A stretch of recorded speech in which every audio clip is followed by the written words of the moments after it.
morning. Happy Wednesday, as I just found out it was.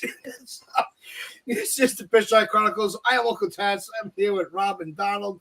And holy cow, did we get two good competitive games from the Yankees where, I got to be honest, I wasn't expecting not the Yankees to kind of play this way against Baltimore. You got to kind of give them credit for grinding out two wins that were absolutely necessary, as we talked about how important this series was coming off that road trip. But you're watching Harrison Bader just kind of rise to the occasion again and be that kind of, that guy that's kind of getting everything going. He's getting hits in the right, just in the right time. And there's really, I can't, I'm trying to find something to really complain about that is new. Because we could always complain about Donaldson. You could always complain about Stan. You could always complain about, it's the same rinse and repeat with some of our issues.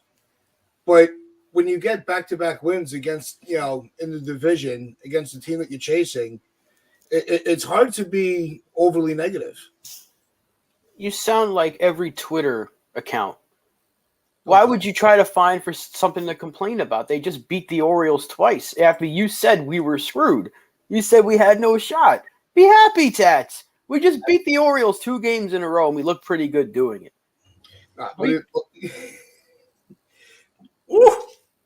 Rob coming in with a fire. Rob choosing violence first thing in the morning. I don't want to hear this negativity. We've been spending an entire season being negative. We finally have something to be happy about here. We just beat the Orioles 2 games in a row. Harrison Bader's starting to come. He really had a good first 2 games. Stanton's been coming along lately. Over his last week, he's looking a lot more like Giancarlo Stanton. The pitching wasn't great, but it was good enough, or at least the starting pitching was good enough to keep us in the ball game for us to come back. We had a comeback from down 3-0 to win that first game. What are we trying to complain about here? We just won 2 very important games. Let's try to be positive here and hope this is a step in the right direction going to the break. Damn. No, I think a part of it is because we've seen these streaks before. We saw it after the Oakland series. All right, everything's starting to click. And then we fall on our face. I guess I'm trying not to be have false hope that things can continue to get better. I'm trying to enjoy the moment, but I've watched this team all year. It's really hard to just say, okay, here we go. Because every time we go, all right, here we go, we trip. I think we can all agree they're consistently inconsistent. The fact that they largely, they obviously struggled in the first game against the Oakland A's, then came out like all guns blazing for the next 2 games, then were just pretty much awful against St. Louis. And now they're against a team that none of us expected them to do well against. They've absolutely dominated. So, this is a weird team. It's a weird team to follow, but you know what? It's that's why baseball is a sport where you're only as hot as the next day's pitcher. I think that I think the Yankees have done very, very well though this series, and Rob is right that we should be very positive that we're doing this without Aaron Judge, which is pretty good. And let's talk about the man himself, Harrison Bader, who's almost got the same winning percentage as Aaron Judge does when Aaron Judge plays. That's how important Harrison Bader is right now. Harrison Bader is crazy important to this team. And when he's back, he is back, and he's been great. He's been fantastic. He's been great all year, really. You could make the argument that had he not gotten injured, he would be in for a shout of an all-star place because of the importance that he's brought to this Yankee team. But yeah, shout out to Harrison Bader, man. That guy's a monster. Yeah. And Damian NFE, we see you in the chat. Yeah, I'm trying to enjoy the little, the wins this season. I really, and believe me, I'm happy that they won 2 in Baltimore. I want to see more than one series where they're playing at this level. So yes, in the moment, I'm elated. I think that this is great. This is what this team needs. They need to show to themselves that they can win while they're waiting for Judge to come back. We don't know when. We don't even know when that is. there's been this kind of shady, story going around that he might need surgery. So who the hell knows what's going on? Because obviously we know that the Yankees are not going to give us anything, at least any significant news. They're going to keep dangling everything around. They're going to show us little clips of him playing catch in the outfield, give us false hope. And again, it just comes back to the false hope narrative. But no, Bader is not false hope. I think Bader really, he is the real deal. He's going to be that catapult for the season while Judge is out. And I think that's what this team needs. You're even seeing it from Volpe. Volpe is even really picking it up. He had a bad game, but hey, that's going to happen. But there's no reason to complain about Volpe anymore. Yeah, Volpe's been good for basically a month. So his first bad game in about a month. I'm not going to say send him down. And some people wanted him gone back in AAA about a month ago. So it's great to see him turn around. But Bader, he's another one of those players that you're just like, man, if he can just stay healthy, then he's going to be really good, because he's always been a good player. He's never been like MVP caliber, or even, you can't even say he's been like whatever is past an all-star caliber player. He's always been a good baseball player when he's on the field. The issue is he's just had injury issues since we've gotten him. That's kept him off the field more than we've seen him on the field. But when he's out there, there's no denying how important he is, because even as an average bat or a slightly above average bat, we need that. We need so much of that in this lineup. We need his speed. We need his glove. Desperately need his glove in center field. He's so important to this team. So now, as long as he can stay out there, eventually we will get Judge back. He already shot down that surgery rumor for the season. He said maybe in the offseason they'll do something, but for now he's not going to do it because he wants to come back. If Stanton can continue at the pace he's going on, they keep playing him in the field more often, because clearly it's working, like we've all said it would, like he said it would. Over his last 7 games, he's like a 280 hitter with an OPS close to 800, playing in the outfield the last week or so. Coincidence, right? And you're starting to see some positive things.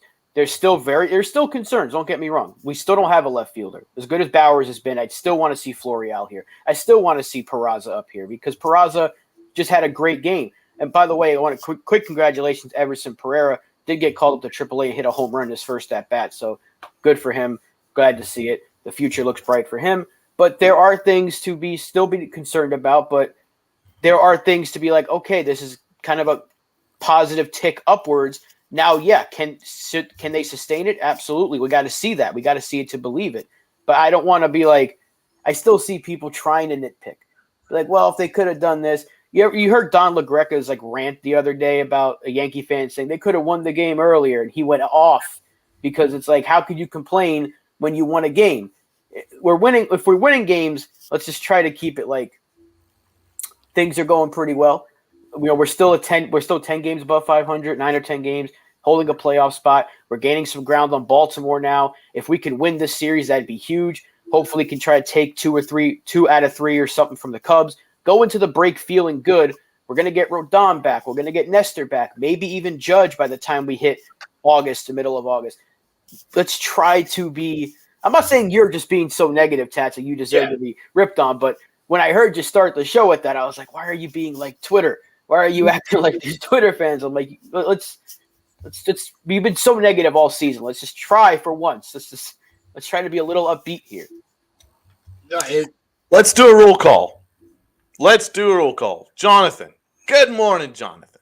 NFE. I'm so glad to see you in the chat again, my guy. And Maza jumped in. Good to see you, Maza, my friend. And Damien, great to see you too, my guy. Really interesting point here NFE makes here. Judge apparently might get surgery in the off season. So from what I understand, Aaron Judge is saying that he's getting a lot of different doctors' opinions right now, and he has not ruled out the possibility that this might be an off-season procedure. There's still a good chance that he's going to be back this year. What Aaron Judge said was that at the moment he's running around about 10%. If he can he says that's no good to anyone, but if he can get that up to, I assume above average, then he says he can play. So it's Again, we don't have a timeline. Another thing that he said was he doesn't know whether he's going to be rehabbing during the All-Star break or he's going to take part in the festivities. But obviously, we'll wait and see closer to the time. But yes, and if he is right, apparently what we hear is that he might get surgery in the off-season regarding his toe. Screw the Dodgers and their stupid wall. Why have you got a concrete a bit of concrete at the bottom of a wall like that? It's an accident waiting to happen.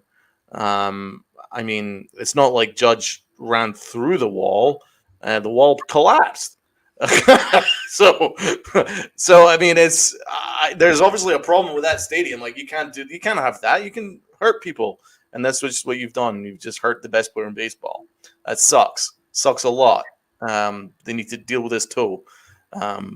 But if you're looking for a positive, is the fact that the Yankees are very much in the discussion of a strong wild card spot without the best player in baseball, without the player that carries this team. So, again, credit to Harrison Bader, particularly because he's had such a good season. Whenever he's healthy, he's been so important every game. He just adds this energy, this boost. So yeah, that's it, man. What can we say? The news with Judge, we all know that it's going to take a while for him to, before we start to see any significant progress in his recovery. Because it really was a lot worse than we all thought. Or what the Yankees led to believe. But at the beginning, until like what we had said, you have to wait for all the swelling to go down to even see what all the real problems are.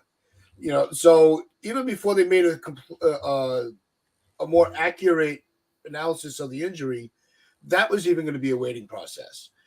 What they cannot wait for is for they need to start getting your game plan now and not wait until after the trade deadline. I think they really need to, make some type of move for the outfield, whether it's in-house or through a trade. I think waiting till after, waiting too long can really put a lot of Yankee fans in a scare, or it's going to have a lot of question marks around the how serious was Cashman when he said this is a championship caliber organization. I want to see him get aggressive. I want Hal to reach in and dig out the spirit of his father and just get a little more aggressive when it comes to the roster. Because if it does turn out where Judge may have to miss, say we don't see him until September, can the Yankees afford to keep rolling with this outfield? We're seeing that they can hold down the fort, but you need something where you need that move where it's like, okay, this team is serious and they're a threat. That's what I'm hoping for. Yeah, but again, it's something that we've talked about for a while. Who is that player? Like, other than Juan Soto, because that's like the only game changer that could be available by the time the deadline rolls around. Because San Diego's not playing well, but they're not necessarily out of it. They could go on a run. They have a lot of talent there. They could put themselves right back in the conversation in the playoff race in the National League. So they're not going to be in any rush to trade Juan Soto. Now, if August 1st comes around and they're 10 or so games back, then they might trade him. But he's probably the only game changer that you can add to this outfield. Obviously, Shohei Ohtani, if he becomes available, is a game changer, but he doesn't play the outfield. The Yankees need an outfielder. As much as they need a bat, they also need a guy that can play the outfield. Juan Soto would be that player. There's another impact player that could help. That's Lane Thomas. Do you want to give up assets for him? You probably take a lot less to go get him from Washington than it would to get Soto from San Diego. There are options out there right now, but for right now, Stanton's playing the outfield. He's hitting better. Jake Bauers, they don't seem to want to shy away from him, and he's actually been really good over his last month. He's been very consistent with the bat, a plus 800 OPS as of right now on the season. He's been one of our best hitters, so they don't want to shy away from that, although I do think he should be a DH because I don't trust him in the outfield. There is a move they can make, an aggressive move they can make right now that would tell people, hey, they're kind of serious. That's getting rid of Josh Donaldson and putting Peraza on this team because LeMahieu stinks. absolutely stinks right now, and I don't know what the issue is. Donaldson has no business still holding a roster spot, and Peraza over his last few games, now that he's back from his injury and playing in the infield in AAA, he's hitting again. Him and Florial, and they're hitting, and they're consistently getting on base. Those would be the two moves you can make that are like, okay, let's try to do something here. Let's get an actual left fielder in left field. Florial, Bader, Stanton's your outfield. Bauer's your DH. You have Peraza at third, Torres/LeMahieu at second, and you have your team set. And then you give that a month from now until, or a little bit less than a month. You give that until the deadline. You see how Florial in particular is playing, how Bowers is doing at that point, and then you can maybe make a move. So there is a kind of like a temporary fix right now that you can do, especially with Pereira just getting called up. Now's the time to put Peraza for sure, but now's the time to put Florial back on the 40-man and give him a shot, because now you can have Pereira in that outfield every single day in Scranton, and Florial is more deserved an opportunity to play at the major league level. There is a quick fix, and then you can assess the trade market as you get further down the line in July. It's the obvious. That's really the obvious decision there, Rob. You're spot on. Let's get back to the series, though. Gleyber Torres. Let's go with Rob. You've always kind of stood by Gleyber Torres to some extent. What are you seeing from Gleyber Torres this series, which is maybe giving us hope? He's just like the Yankees. Would you say consistently inconsistent? Like, there are times where he looks really good. Like yesterday, he looked fantastic. He was running the bases well. He ran right through a stop sign, but he realized the Orioles defense was like not playing it seriously, so he scored from first base on a single. It doesn't happen a lot, especially for a player like him. Obviously, the home run, he had a good day at the plate. I wish it was more consistent with him, because when he's good, he's really good. But then he goes on these cold streaks where he looks like a shell of himself, and I wish they could find a middle ground with him. I wish he could find a middle ground where it's like, the player he is. Like when he's at his best, that's not him, because the cold streak is going to follow so quickly. I wish he was just like more consistent with the way he went about his at bats, because he swings at the first pitch far too often, right? And he's hitting into double plays, or he's popping out. He does tend to strike out, not as much this year. I just want to find more consistency with him, because I think he's a guy that if he was more consistent, his defense at second is fine. He's got a good bat. He's got power. When he can hit to all fields, he's tough to get out. He's a guy that I would like to extend, and maybe he can be your future at second base, and Peraza's the future at third. There's nothing wrong with that. I just wish it was more consistent with him, because he has like a really good maybe 2-week span, and you're like, oh, there's all-star Gleyber, and then the next 2 weeks it's like, who is this guy? It's like the Monstars suck the talent out of him for a couple of weeks, and then they give it back. It's just so on and off with him. I wish it was just more consistent, but I love what I've seen so far. He tends to kill the Orioles no matter how good they are, and that's always a plus. Uncle T, what did you think? I think right off Rob's last point, it always seems that when it comes to playing Baltimore, whether at home or on the road, he always rises to the occasion against Baltimore. He loves playing Baltimore. We saw the one thing that I noticed a lot more, not so far as his approach at the plate, is also his hustle and aggressiveness on the bases. That's something that we've kind of been missing from him. Is that he's always got that narrative like that he's slow, but he's got the wheels on him to do it. So I think he can pick up the speed when the game calls for it. I think we've seen that. We just don't see it enough from him where it's like, all right, when he does hustle, it becomes a surprise. But I'm enjoying watching Gleyber these last couple of games. I want to see him build up on it. I don't want to see him in a I want them to figure out a way. I want him to force their hand to keep him. I'm not a favorite of him as a trade piece, but if it was the right move, I think that everybody would understand. I just want to see, let's have this become more of a consistency than a mirage. What I appreciate about him is he's very consistent in terms of appearances, man. He doesn't knock on wood. He doesn't get hurt. He plays he can play every day. He's one of those guys that can play every day. He's durable, and he has been important. Just the fact that his mere presence in the lineup every single day, you could put him in there and know that he's going to give you a quality at bat more often than not. It's pretty good. Another thing I quite like about him is he's drawing deeper counts this year. He's been working the pitches more, and he's drawing walks and things like that. So Gleyber Torres does deserve some credit for that. It looks like he's got a better eye this year.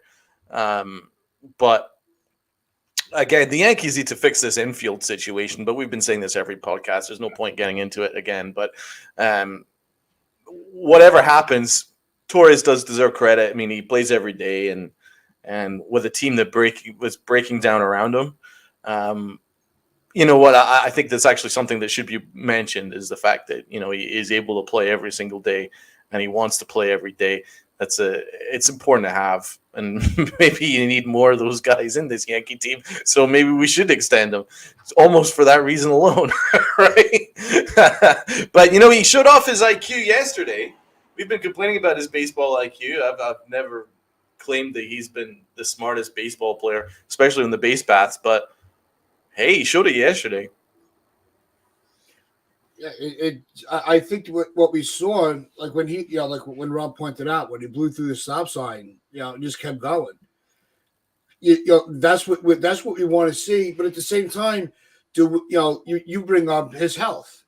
Do we want him blowing out his, pulling a muscle, racing, to first base on a ground ball, right to second. It's the probability of a mistake happening. No, don't hurt yourself. Sometimes the best value, especially when it comes to the Yankees, you want to prove your value, stay healthy, and that's what he's been able to do. Pretty much, I think he only had maybe 1 or 2 IL stints in his whole career with us, and it's all been on a minor level. It's nothing been. I don't think anything's been really derailing on his part. So it's Gleyber's showing something. Yeah, he deserves credit because remember, this organization didn't do him any favors by moving him to shortstop and then waiting so long to take him away from a position that he clearly wasn't very good at. And they waited and waited and waited, and it continued to hurt the player. Even though his numbers in 2021 weren't terrible, they weren't Gleyber-like. 2020 and 2021, you're like, that's not Gleyber Torres. He looks like a player that's fighting within himself to get himself going because the defensive struggles were clearly affecting him offensively. And they finally said, oh, this isn't working. Let's put him back to where he's comfortable. And last year, he was a Gold Glove caliber second baseman. This year, the defense hasn't been as good, but it hasn't been like demoralizing watching him play second. He's been just fine. So you're like, okay, he's a second baseman. And over the last 2 years, his bat has come back around to what is a respectable player. He's still not an all-star caliber player like he was a few years ago, but he's been fine. He's been one of our best players this year, especially when we've had such a lack of offense. So, yeah, he deserves some credit for turning it around after a lot of people were ready just to throw him out they just wanted him gone. Like, he can't play shortstop. He's got to get traded. Trade him right now. Get whatever you can for him. When his value was down, they wanted to just ship him off when his value was down. I don't think he needs to get traded, especially when you don't know where your offense is going to come from every single day. So you need to keep whoever is semi-consistent at best in this lineup as much as possible. If a team comes calling and gives you an offer you can't refuse for him, then you probably pick up that call. But I don't know who's racing to get Gleyber Torres from you. So the best thing to do right now is you probably could extend him after the season for a pretty team-friendly deal because he's not going to command Marcus Semien type money or Corey Seager type money. Maybe a little bit around Semien more than Seager, but maybe a little bit less. And he's still kind of young. He's like, 25, 26? You can get him in his prime years, maybe a 7-year deal. He's going to be 33 by the time the free agency hits. That could be a really good deal if he keeps this up. So there's reason to believe that Gleyber could be the future here at second and Peraza could be the future here at third. And even though that wasn't Hal's plan going into last offseason, who cares? As long as you have Peraza and Volpe on the infield at the same time, you get to keep Gleyber Torres, who's been one of your better bats since you've called him up. So I think he deserves to be rewarded for that. I think that if they had never moved him over to shortstop and derailed his progress, because I really think that screwed him up. Especially once when they had to plug him in at short. I think it was when one year when Didi got hurt, and they had to put him over there, and he was okay, but you saw that he was making the plays, but he wasn't too comfortable. They should have seen that right there. We talked about that, where it's like, all right, if he just needs to hold down the fort for a week or two, okay, shortstop, it is what it is. Then they tried it for that whole season until it was too late. I think if they never made that move on him and they just kept him at second base from day one, I think we're screaming for the Yankees to give him an extension, not screaming to have him traded. Probably would have already been extended. All they had to do was just re-sign Didi after 2019. You could have gotten him for relatively cheap. Yep. And you would have had your shortstop and Glaber stayed at second. But the thing is, you had DJ LeMahieu, who was obviously at that point he wasn't a third baseman. He was a second baseman and a really good one. And he was hitting the cover off the ball. So they said, well, we don't have to pay Didi. We just paid Garrett Cole this incredible contract. DJ's at second. And Glaber was able to play short, like you just said, relatively okay. So they had that in their mind, that was the answer. But once 2020 happened, you're like, maybe this wasn't the right decision. They should have pivoted, and then they didn't do it until 2 weeks left the following season. So once again, this all points back to the flaws of this front office. Not so much the player, but the front office's flaws of not recognizing when a time to make a change. When it is time to make a change, they don't seem to recognize that until it's far too late. Agreed. And if he agrees, moving towards his shortstop was a terrible idea. He's more comfortable at second. That was clear. Yeah. I think that Torres has even admitted that moving him to shortstop actually derailed him, derailed his confidence, and it affected his offense. I mean, it's a mind-blowing mistake from Brian Cashman. It's a fireable mistake from Brian Cashman. If there was any accountability in this organization, he would have been fired for that move alone, actually, to be honest, because that was detrimental to a very important player who was developing. He was just at the precipice of possibly being a star. He had a huge year. He was coming off a huge year. He was playing very good second base. If it ain't broke, don't fix it. But as I say, Brian Cashman, if it ain't broke, he will fix it. He will absolutely fix it. And if it is broke, he won't fix it. So there's Brian Cashman in a nutshell. If it ain't broke, he won't fix it. Yeah.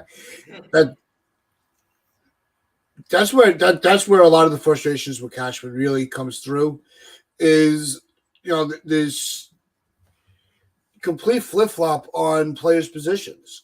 I think the only one that's kind of really taken to being kind of tossed around all over is IKF. Because, last year we were screaming, we were saying how there was no room for him. He made room for himself with the way that he's adjusted, whether he's playing third base. I think he's already played, I think he played one game at short, between center, left field. He's pitched. This guy has proven himself to be a commodity on this team where we were all scratching our heads going, why is he here? Well, now we know why. Because he can hold, he could bounce all over the place. He's a baseball player. I'm glad that he is still on this roster, that we didn't make the move and just dump him. We were all, what? We're getting this guy with his versatility, his ability, his sense, his smarts on the bases. He had that one game, whatever. Everybody has a bad day. And for $6 million, I think that's a steal for what he's been able to give to this team. Yeah, I mean, for $6 million, you can't really ask much more of him. Yeah, he's played everywhere. He's a super utility player off the bench. He still should not be playing every day, but his role is clear at this point, and he's accepted his role. He said he wants to be the best bench player in the league. He knows what his role is, and you can't fault him for that. I still don't think, in the grand scheme of things, they should have brought him back in favor of getting an actual left fielder, but you can't really complain about the results. If you were to go back in time and say, do you want IKF on this roster, not knowing where he's going to play or get a left fielder, you're going to choose a left fielder every time. But you fast forward to now, and it's like, well, for $6 million, as long as he's staying in his current role, we still don't have a left fielder. So they still have to answer that question, and we're in July. I mean, you kind of have to take the good with the bad there. He's been fine. He's been absolutely fine in his role, and he's excelling in it, and he's taking it in stride. So kudos to him. But I'd still rather have a left field. Don't get me wrong. But that never should have been the situation where that would even be a choice. Right. So that ain't his fault. That's Brian Cashman. End of the day, when we first acquired him, I liked IKF. I was like, hey, this guy's going to be useful. He can play anywhere around the infield and get on base and add a little bit of speed and play good defense. But the Yankees had to pigeonhole him into a shortstop and then gaslight us that he was the best shortstop when it was clear that he wasn't, and it was clear the organization didn't think so, or otherwise he would have started all through the playoffs, which he didn't. So, and the Yankee fans targeted the abuse at IKF in the wrong place. It's the organization's fault. If you're not a good shortstop, but you're really good everywhere else, then the only logical choice is to make him a utility player. He's always been a utility player. That's what he is. So I'm glad that they've come around to that this year, but it never should have been a case of either or. Oh, either we pick up his option, but we're going to have to leave left field vacant.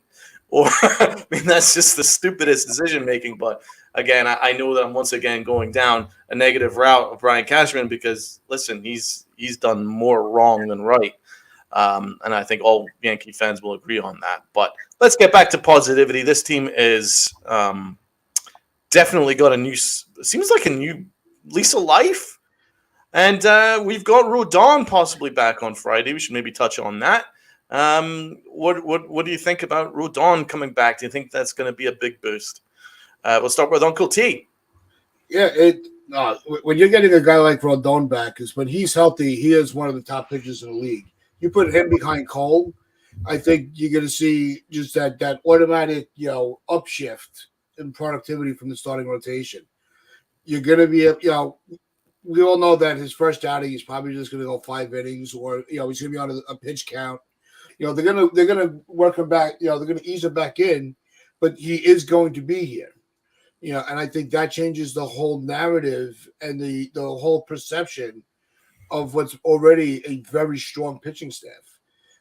I think this is going to be that next. It's going to be phenomenal seeing him with Cole. What's going on, MH? MH, good to see you, my guy. I don't think going back is exciting. Yeah, I don't think they're rushing him back because he's been out for so long. I think they're taking this. They're doing this perfectly, actually.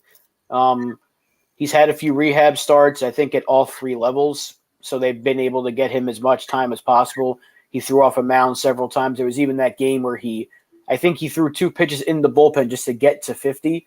That's what Aaron Boone said. He threw 48 in his second rehab stint and then threw 2 more just to get to 50. I think they're doing it just fine. He feels fine. It looks like he's ready to go. I'm very happy he's back because that was our big offseason move that wasn't a re-signing.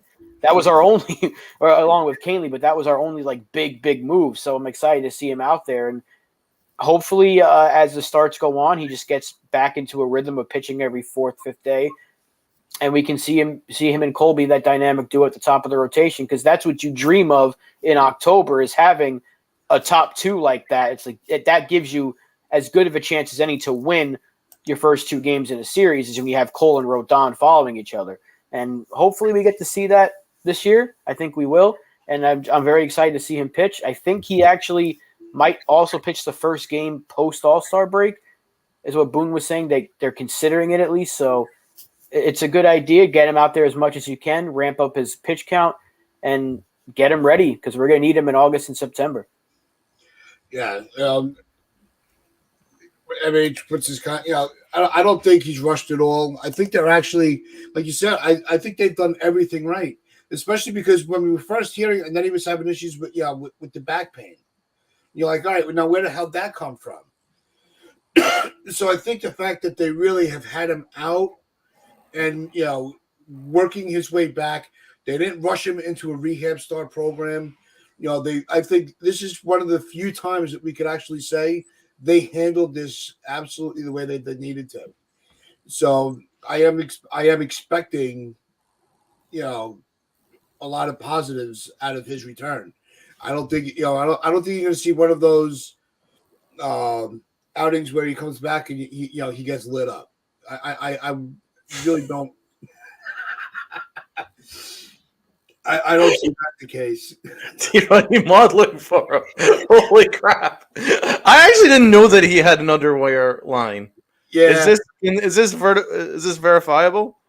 no, it's he's got his own line. Yeah, Holy crap! What's it called?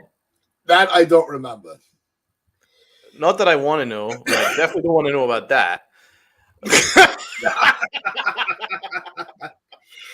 But now that now that a few of us are here, I did tease the other day that I did have some news to share, and I'm sorry to say, I know D-Rod, this is going to be very upsetting, but I am not leaving the Pinstripe Chronicles. But so that is not the good news. The good news is that over the weekend I became a grandfather. So my son and daughter-in-law, they had the baby. She came a little early, but mom and the baby are healthy, and it's been amazing. I've spent almost all my time with her. She's just perfect. Congratulations, too. Congratulations, Tats. So I'm going to. So do we change his name from Uncle Tats to Granddad Tats? Uncle Ted. That's His what it Twitter is. name. Look at his Twitter name is I did change it on Twitter, but Granddaddy Tats. As far as the streaming goes, then it will be on that as it is. Look at that. And then of course, you had to get the first Yankee onesie because there was no way that kid is going to be rooting for any other team. I will take that very. If she goes to another team, I'm going to be very heartbroken. But what's going on, Jigga Man? Thank you. Hey, Jigga Man, great to see you, man. So it's it's awesome. It really is. What a great Independence Day gift, right? Yes. But back to the pitching. Back to the pitching. We're seeing a lot of the debate whether it should be, now with Rodon coming back, who's your number 5 starter? Would you say it would be Schmidt or Herman?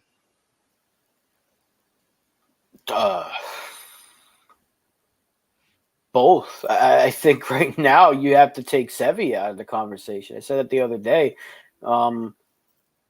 Ideally, Sevy's in there at the end of the day. He turns it around, and he's really good from now until the end of the season, but he's given me no reason to think that's going to happen sooner than later. At least with Herman, you know what you're getting with him. It's like he's a number 4, number 5 starter, and same with Clark Schmidt. He's number 4, number 5 starter.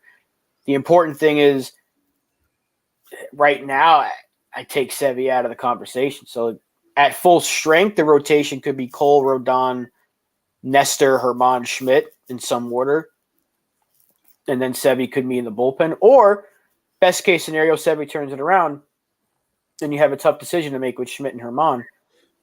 If one of them starts, or if all 6 are pitching well, then you really have a tough decision. But if you're going based off right now, number 5 starter, I guess Herman or Schmidt, one of the two. You really can't pick one. Sorry, you cannot drop Domingo Herman like a week after he pitched a perfect game, and then make him a 6th man, a 6th starter. No way, man. No freaking way. He's obviously going to be in the rotation. Clark Schmidt, man, his numbers are actually very similar. So let's see. Clark Schmidt is 4-6 with 4.43 ERA. Herman, perfect game. Herman 5-5, 4.52 ERA. The only massive difference, and the same number of strikeouts, 86 and 83.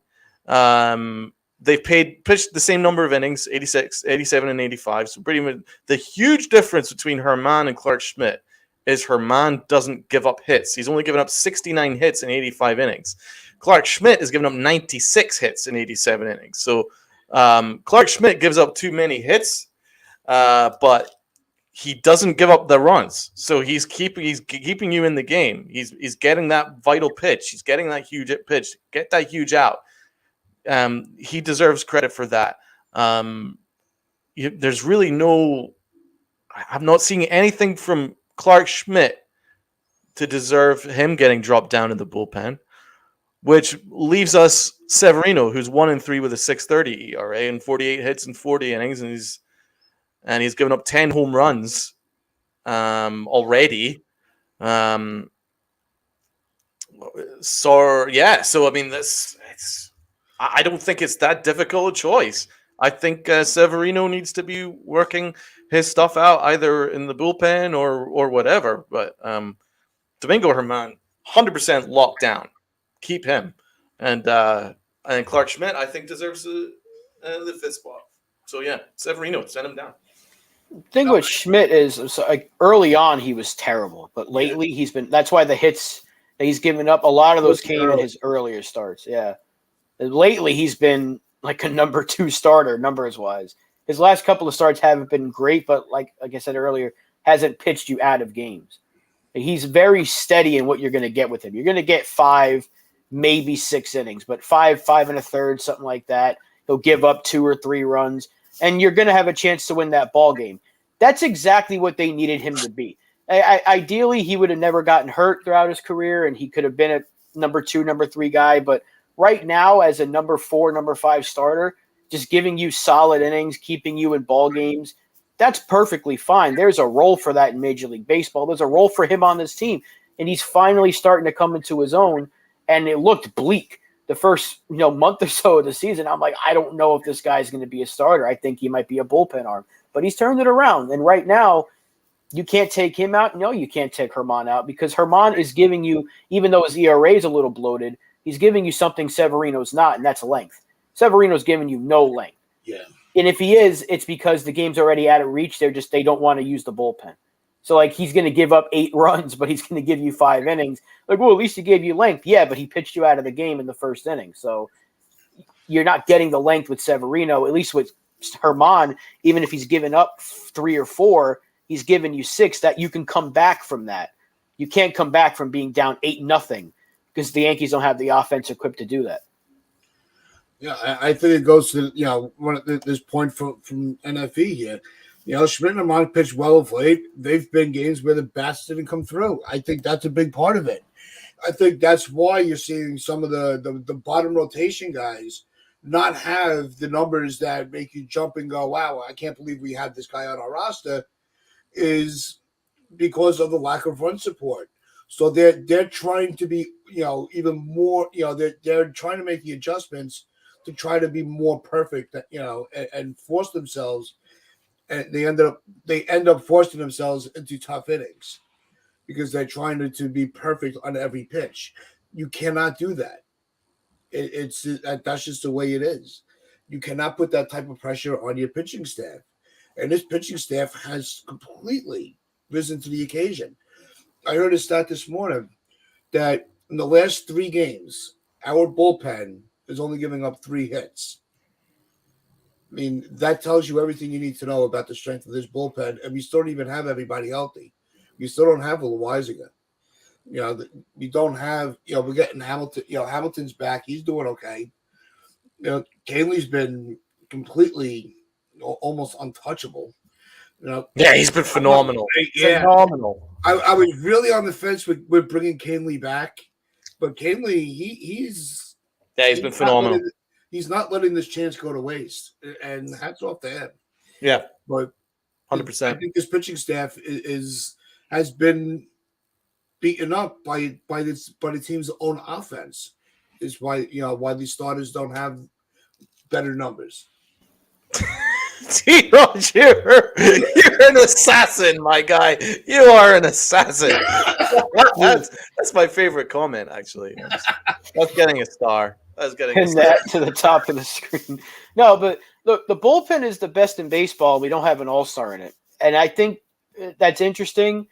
in its own right, but I think it's also I kind of like that we don't have one, because it's like everybody's contributing in their own way. Guys like Nick Ramirez, who's come out of nowhere, he's given us a second lefty. We were all asking, we need a second lefty in this bullpen. Nick Ramirez is like, all right, I got you. Jimmy Cordero has come up and he's pitched well. Hamilton's been a surprise. Absolutely. Matt Blake deserves a ton of credit. He has taken a lot of nobodies.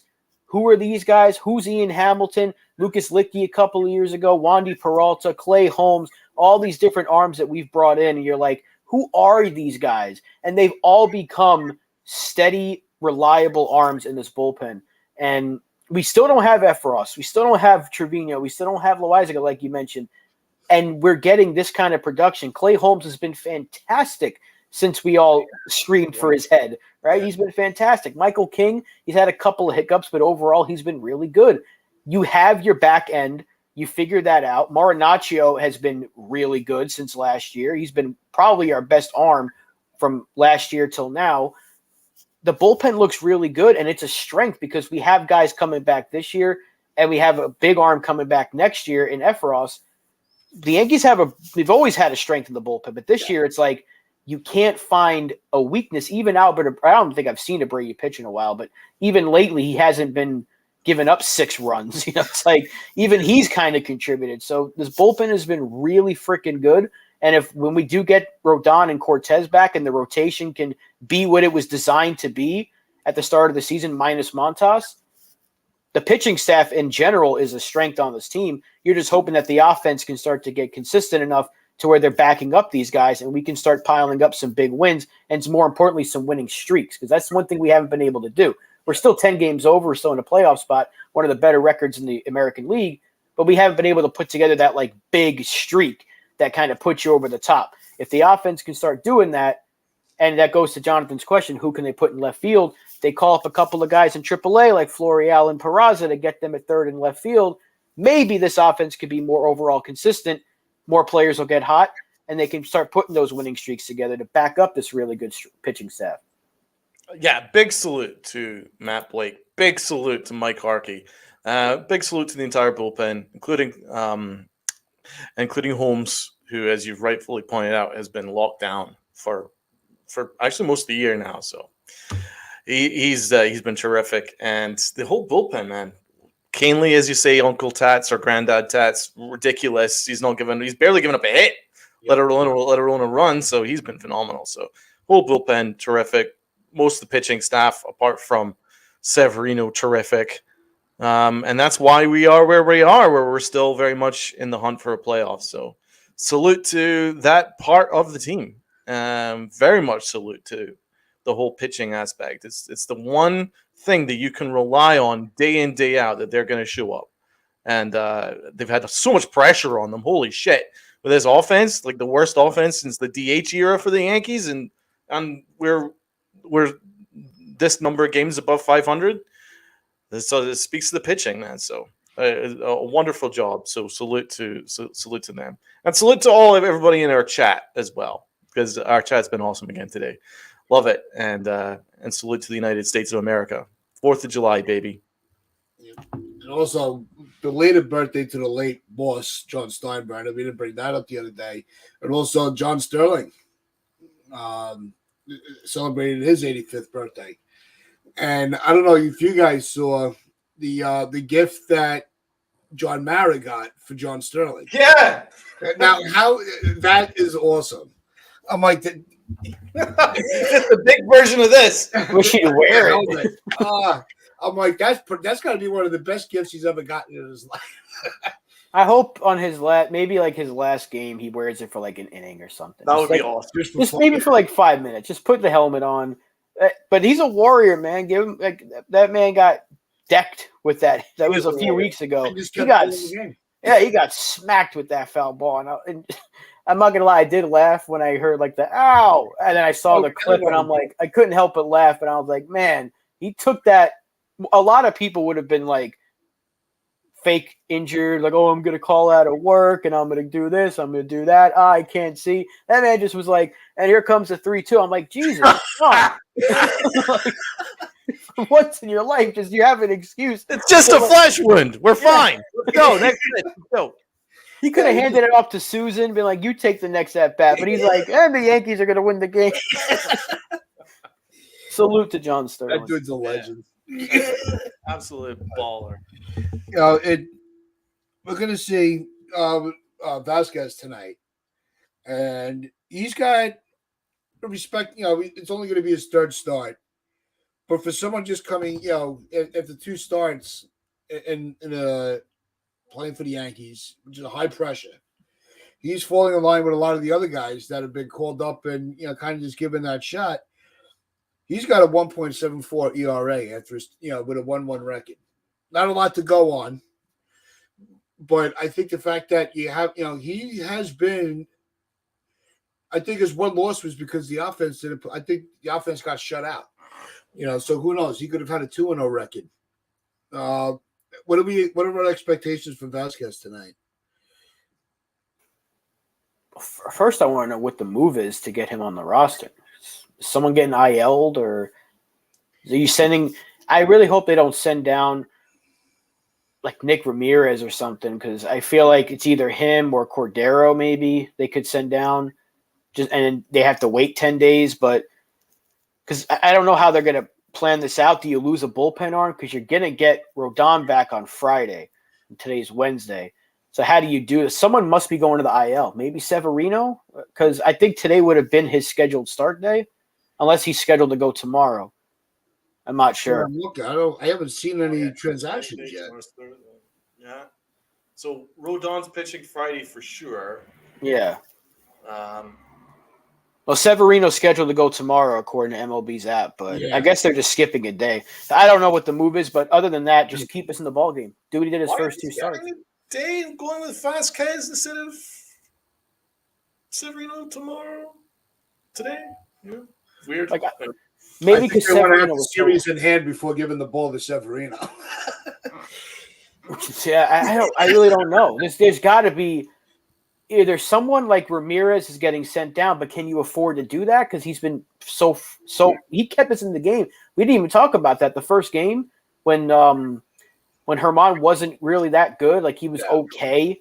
He gave up a few runs, and I think he got like an out. I don't even know if he got through the fifth inning or not. But then Ramirez came in and just shut it down.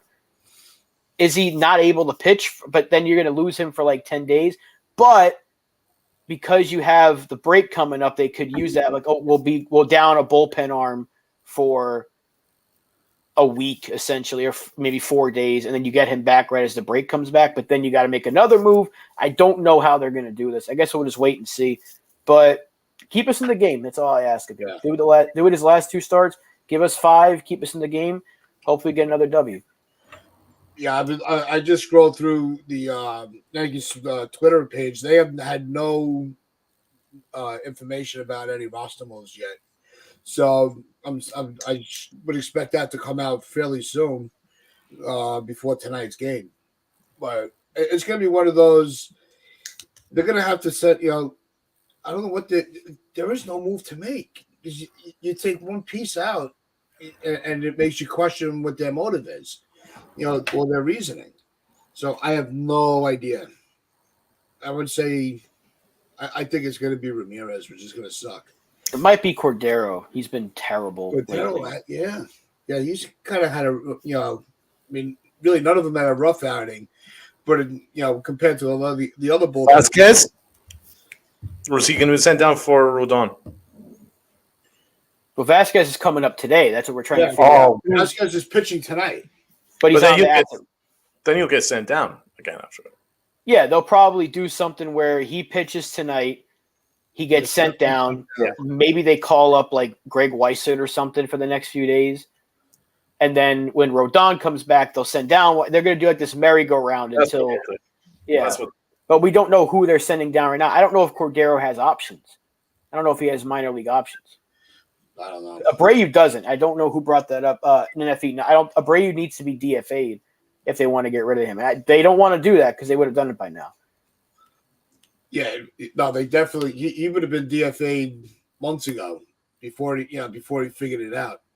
Because he was pitching. He was the guy that even if we were getting blown out, you didn't want him in the game because then it was just going to be even more of a laugh. But we'll see what the moves are, and we'll discuss all of that on Friday with how they handled this whole thing, and talk more about Rodon's return. Hopefully, we're talking about taking another game or two from Baltimore and see where the standings are, because it's going to be. This has been a very uplifting and important week for the Yankees. And so let's just keep it rolling, and let's enjoy the ride, like everybody's telling me to do. Just enjoy the ride.